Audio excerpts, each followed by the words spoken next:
Swelling in pregnancy generally second trimester తర్వాత start అవుతుంది.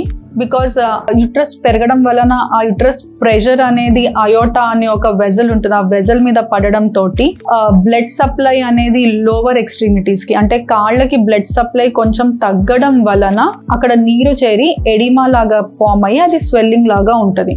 So second trimester లో baby పెరగడం వలన యుట్రస్ పెరగడం వలన స్వెల్లింగ్ అనేది ఫిజియోలాజికల్ అంటే అది వెరీ కామన్. సో ఈ స్వెల్లింగ్ ని మనం రెగ్యులర్ గా ఎక్సర్సైజ్ చేసుకొని వాకింగ్ చేసుకొని అండ్ ఫుట్ అండ్ ఎలివేషన్ తోటి ఈ స్వెల్లింగ్ అనేది తగ్గిపోతుంది.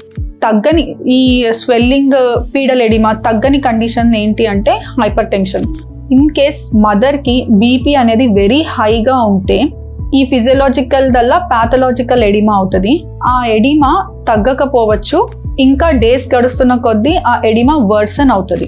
సో హై బీపీ ఉన్నప్పుడు రెగ్యులర్ మెడికేషన్ వాడి గైనకాలజిస్ట్ని కన్సల్ట్ అయ్యి బీపీని కంట్రోల్ చేసుకుంటూ స్వెల్లింగ్ని కంట్రోల్ చేసుకునే ఎక్సర్సైజెస్ చేసుకుంటే బాగుంటుంది. బట్ అది ఎటువంటి స్వెల్లింగ్ అనేది డిఫరెన్షియేట్ చేసుకోవటం ముఖ్యం.